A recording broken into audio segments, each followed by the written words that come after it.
Ahojte, čaute, tak nachádzame sa na jazere Arizona Carb Lake.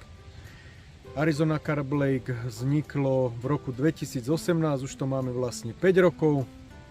Náš pán majiteľ Braňo sa nejak tam dostal, boli sme to potom pozrieť a odtedy to vlastne tu funguje a máme to.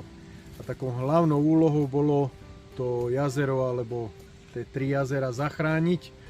Je to strašne plitké ešte aj teraz, ale tedy to bolo ešte viac plitké, takže našou úlohou bolo zachrániť tie ryby vlastne, čo to boli, tak sa začalo potom postupne bágrovať po príbrehoch, spravili sa nejaké jamy, aby tie ryby v tom vedeli nejak prežiť.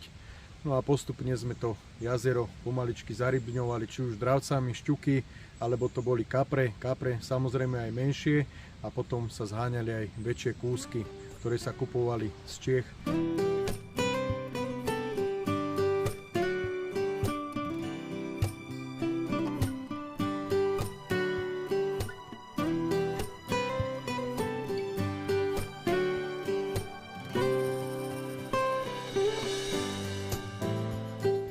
Začali sme tu aj upravovať tie brehy a tie pozemky okolo tej vody, strašne to bolo zarastnené, nedalo sa ani chodiť okolo tej vody. Predtým to tu mal taký iný majiteľ, fungovalo vlastne len prvé jazero, to bolo také najviac upravené a teraz sa to skladá vlastne z 3 jazier, ktoré sme medzi sebou prebágrovali, aby vedeli tie ryby migrovať či už z tej hĺbšej vody alebo do tej pličej vody, čo je vlastne vzadu, ale tak či takto aj doteraz ešte voláme jazero 1, 2, 3, aby sme sa vedeli aj my orientovať a potom sa tu spravilo, zatiaľ je tu nejakých 20 miest, ale samozrejme z nich sa už aj niektoré dávajú preč, proste existujú, ale nechytá sa na nich, aby sa nám tí ľudí z tých krajov nejak nemiešali, aby tu bol komfort toho chytania.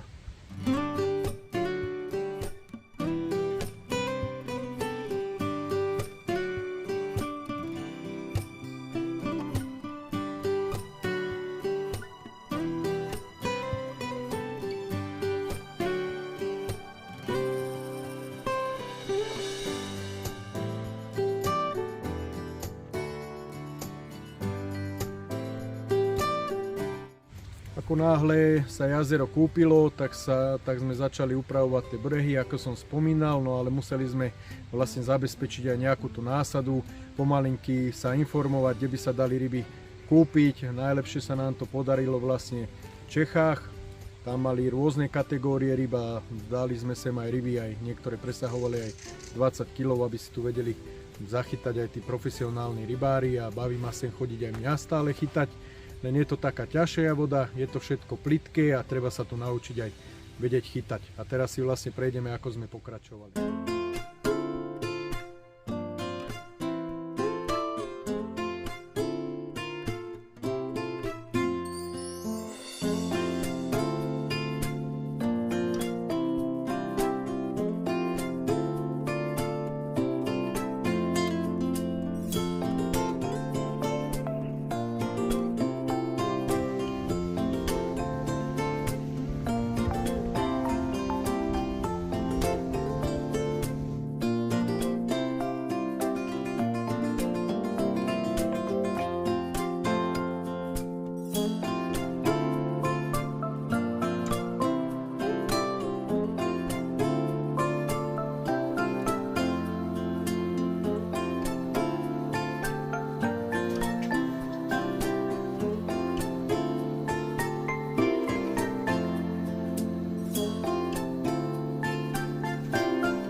Dobrý deň, moje meno je Vlado, som hlavný hospodár na jazere Arizona Carb Lake.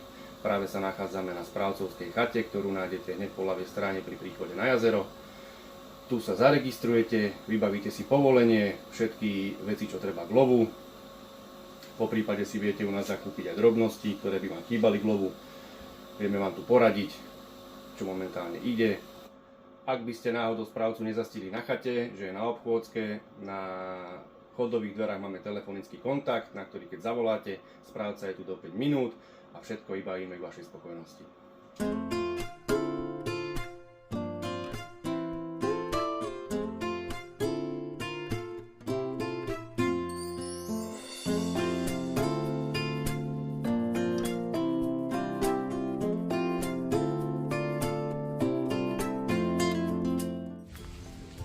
Takže ten prvý rok bol pre nás taký ťažší, stále sme nevedeli, čo tu bude treba urobiť, koľko nás to bude stáť, všetko, aby to nejak mohlo dobre fungovať, keďže tie financie alebo tie vklady do toho sú veľmi vysoké a proste išlo na to, aby sme tu vodu nejak zachránili, aby sme sem dodali život. Takže ten prvý rok sme sa snažili úplne nejak svojpomocne to doladiť, nasadili sa sem menšie kapríky, nasadili sa sem potom menšie šťuky v takom hojnom počte, ktoré sme si chodili sem tam aj zachytať a krásne nám to bralo. Takže ten prvý rok sme poupravovali brehy, nejak sme to pokosili, dali sa nejaké suché stromy preč a upravili sme tie brehy, aby sa sem dalo aspoň po troške chodiť, dať chytať.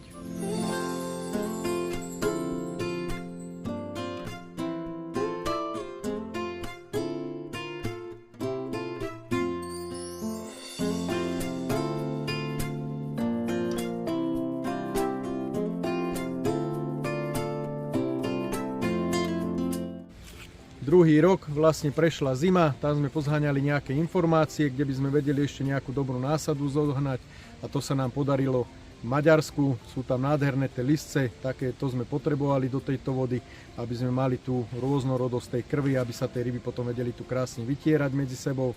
To sa nám aj podarilo a začali sme sem vlastne zháňať tie ryby aj z Maďarska. No a potom už sme tu začali robiť medzi nami aj rôzne akcie, aby sa to dostalo troška aj do povedomia ľudí, keďže aby si sa mohli zachytať, aby sme mali aj tie financie na ďalšie takéto rozvíjanie tejto vody. No a postupne sme teraz potrebovali, aby sa táto ryba aj strážila, takže museli sme zabezpečiť aj nejakých tých zamestnancov, aby tu robili správcov jazera, aby sa vedeli aj medzi sebou striedať, takže to došli ďalšie náklady na to jazero, ale postupne to začalo nejak fungovať. Ryby rastú, sú krásne, dá sa tu pochytať tá ryba, není problém. No a postupne tu boli také staršie chaty, alebo jak by som to povedal, nie že chaty, ale také nejaké búdy a tak. A na základe toho sa to celé potom postupne začalo prestavovať, aby tu mali ľudia, aby tu vedeli komfortne byť na tých rybách aj s rodinami, tak sa postavali nejaké chatky. A takisto k tomu máme spravené potom aj vecka, aj sprchy, takže nie je tu problém potom, keď idete aj s celou rodinou. Momentálne sa nachádzame na jednej z našich chát, ktoré sa stále snažíme udržovať v najväčšej čistote a v najväčšom komforte pre vašu spokojnosť.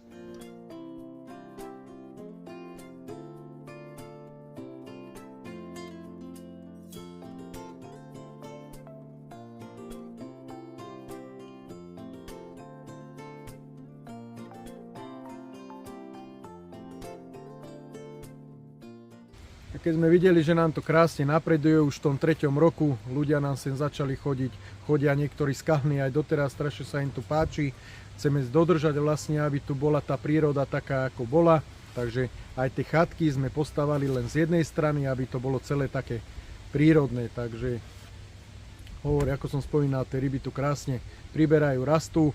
Jediný, čo máme taký problém ešte stále, tak je tu s tou hĺbkou. A pre tú záchranu ryb robíme všetko, takže nasadzajú sa sem aj baktérie. Každý rok neviem, či sa sem nedáva až 5 dávok a to krásne potom nám odburáva tie listy, ktoré na jeseň padajú z tých stromov a lepšie tá ryba potom tu môže prežiť.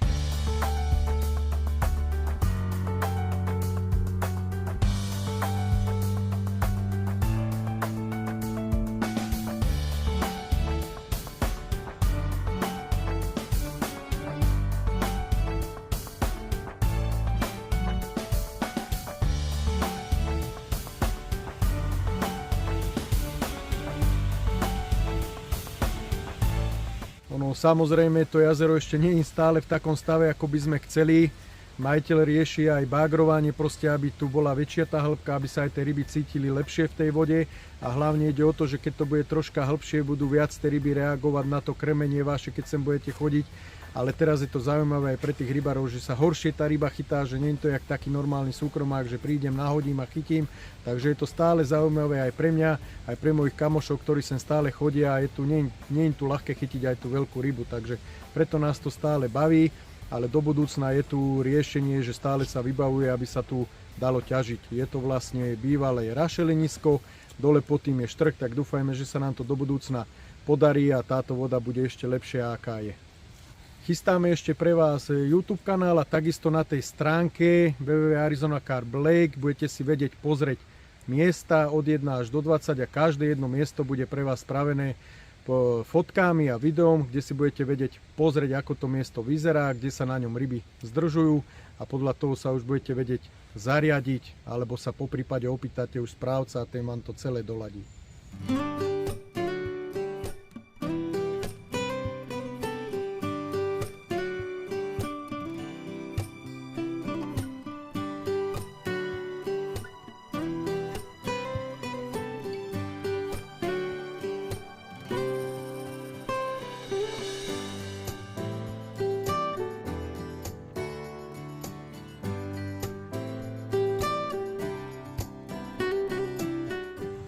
Jazero Arizona Carp Lake má svoju facebookovú aj webovú stránku, na ktorej nájdete všetky potrebné informácie, čo sa týka lovu, aj rezervácií, aj cien povolení. Rezerváciu je lepšie si baviť vopred, kvôli veľkému záujmu, za čo vám veľmi pekne ďakujeme, že sa zaujímate o naše jazero a že sem chodíte a že sa sem vraciate. Rezerváciu si treba vybaviť telefonicky, zavolaním na jazero, kde vám všetko po telefóne vysvetlíme, nájdeme nejaký spoločný termín, kedy sem môžete prísť. Opakujem, po telefóne vám všetko vysvetlíme, aby ste boli spokojní. Na jazere uvítame veľmi radi aj vašich domácich miláčikov. Ste tu vítaní aj s nimi. K spokojnosti zákazníkov sme vytvorili aj sociálne zariadenie, ktoré môžu využívať ako návštevníci chát, na ktorých sociálne zariadenie není, ale takisto aj rybári, ktorí sú v bivakoch.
Našim takým hlavným cieľom bolo túto vodu zachrániť, čo si myslím, že sa nám v konečnom dôsledku aj celkom darí a budeme radi, ak nám s tým pomôžete a srdečne vás sem pozývame na toto jazero, aby ste tu mali príjemný oddych strávený pri vode.